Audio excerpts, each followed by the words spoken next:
Arthur, thank you so much for joining me for this conversation for one of the Future Social Service Institute's newsletters. Thanks, Micaela. Thanks for the opportunity to have a chat. Arthur, you have been the Victorian Disability Services Commissioner from 2018 until very recently. That's right, yes. I was appointed, I think, in about August 2018, and I finished my term in the end of June, 30th of June this year, so just very recently, and it was a great privilege to have that role for that time that I did.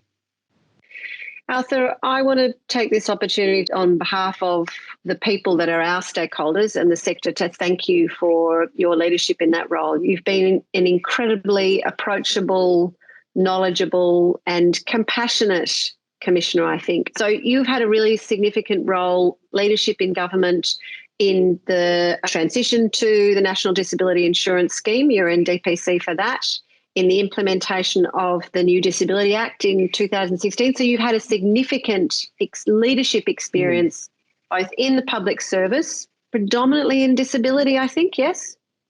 Predominantly in disability. I did some work as the Director of Housing, so social and public housing in Victoria for a few years, combined with some other things. So, but I say predominantly, probably 80% of my time in the public service was in fact in disability and related disability issues, including the NDIS transition. So that's a wealth of knowledge to bring to this role, and I'm sure to continue in other contributions that you will be making in public life when you get through this transition bit. Arthur, that's actually what I'm really interested in talking to you about, is your leadership experience through Transformational Times. And we are experiencing quite an extraordinary transformational time. We've had the bushfires that people talked about being generationally different than we've experienced before, and the impact of that on climate change at the beginning of this year. And now we've got the pandemic. So I'm curious about, as a leader through those times, what you've learned in terms of reflecting on that. When I reflect on my career, particularly in disability, and before I focused on disability, I was a generalist regional director in DHS or DHHS at different times, different names, which was broadly around health and human services. I came to disability having some knowledge of it, but I guess the first thing I learned was about the most important lessons you can learn and the most important evidence you can get is actually for listening to people with lived experience. You've got to balance, there's some good research, there's some great academic work, people with experience, but you can do no better than listen to people with that lived experience and what it's important in their lives. And one of the people I first met was a woman named Ethel Temby, who has since passed away, but she was a great fighter around closing and improving institutions, and she gave lots of speeches and she wrote some academic works and other works.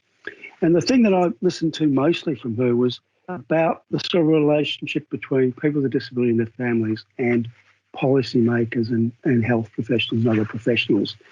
And I remember Ethel, and I've read it since, talking about when her son was born, about how the doctor and the paediatrician came and said to Ethel, the best thing you can do is put your son in Kew Cottages, leave him there and never visit him again and forget him. And Ethel didn't do that. She fought long and hard around that, and her son flourished outside institutions. And she fought long and hard around advocacy and self-advocacy. And that personal story of hers, the same as the personal story of lots of people with a disability who lived in institutions who basically got out, and they would say escaped, and live independent in their lives, as well as some of the great advocates and self-advocates who are more contemporary, and they've lived their lives independently most of their lives. So I think basically the best policy leadership sometimes about following. And in disability is actually about listening to people about what's important for them. And as a policy maker, basically giving up some of the power and making sure that people with a disability and their families can make their own choices and their own decisions about how they want to live their lives. And whilst you can create an enabling environment for that, a policy environment, your work really is to make sure that people with a disability have the agency and the power to make decisions for themselves and families too. And that's why it's so important the National Disability Insurance Scheme has that built into it. And when we see that mature into a scheme that we all want it to be, I think hopefully people will still see that they've got that power to make their own choices and control their own lives. So for me, that was a really powerful decision. And how you get the balance between listening to people about their own experiences and learning from them, you combine that with some of the policy knowledge that you've got as well as the academic and other evidence. So that for me was one of the really early lessons, and I didn't get it, to be honest, until I started working closely in disability. And I met some people who've got some very powerful stories, and their stories are much more powerful than anything I can say about disability issues. So that for me was a big issue. I also thought, though, at the same time, as a policymaker, you've got to think about what you do. You do need to have some input to, and what you do need to sort of provide some of your own agency to. And one of the things around me is pretty basic. It's about workforce. For lots of people with a disability, their worker or workers are the people they mostly interact with all their lives. And even if people are living independently, they still have a lot of interaction with their workers. So the quality of the workforce, for me, is a really basic, important point for disability and other human services policy, particularly with disability, because it's not episodic. It's about a lifelong journey for people. It's about their daily lives. And so that around getting the training and support and recruitment of people with the right skills, and that's important that they have got the skills and knowledge to do the work. It's quite complex works at times, and sometimes it's not as complex, but sometimes it is.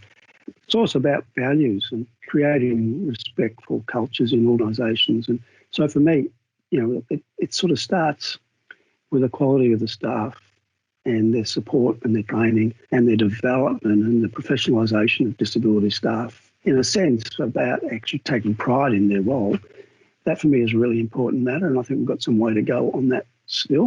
But I think, we've got to make sure that it's not a market-driven system, that where policy leaders they put input into making sure that agencies who provide these services can have the staff that they need. They've got the time for training, support, professional development, reflection on practice and other things. So for me, that's pretty important too.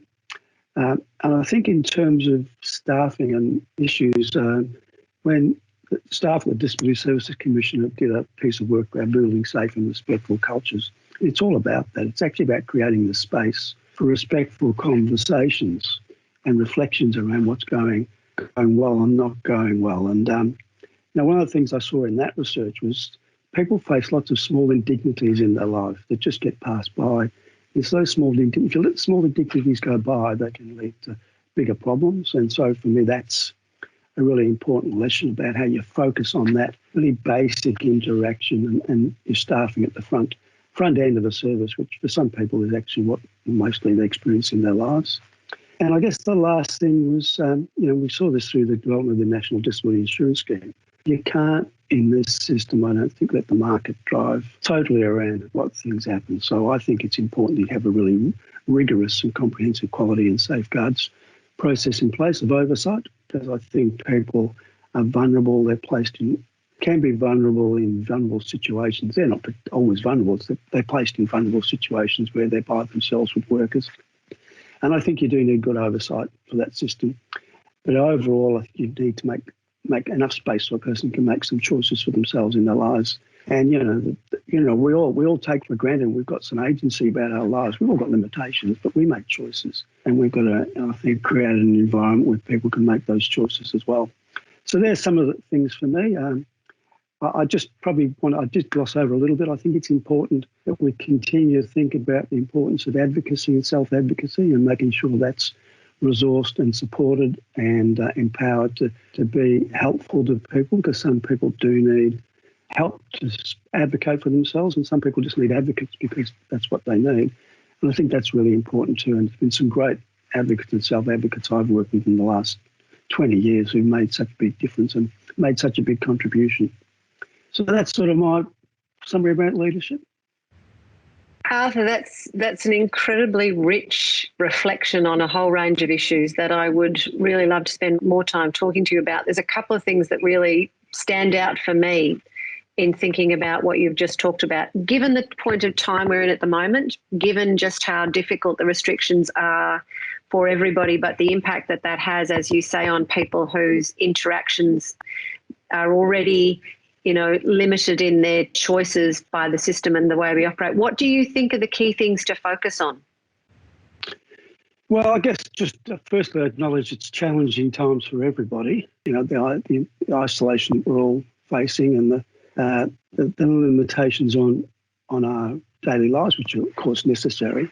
But recognising that some people with a disability living in residential care have been in lockdown now for months. In fact, they've been quite limited in their community interaction, and some of them, would have gone out for day activities and other things that hasn't happened. So, they've been more and more within the home that they're living in. And I guess the take I think on that is that one of the lessons I probably also learned was where things are less visible and lights are not shone on them, it's more likely that things will happen that shouldn't happen. And you'd hope when people are in, quiet, less visible situations, it's that better things would happen for people because you recognise that's an issue. But unfortunately, we've seen time and time again, less visible, darker places, bad things can happen. So I'm hoping that, we can make sure that people who are isolated are not less visible, that they've got other people in their lives and some way we can connect with them so that they're not reliant only on one worker, one agency for everything, because that's where you can see things happen and they don't get noticed, as we've seen recently and in other times. They don't get noticed or bad things happen. So for me, it's a bit about how we can actually create less closed environments in these difficult times. The other thing for me is getting back to workforce. It's been an incredibly difficult time for disability workers.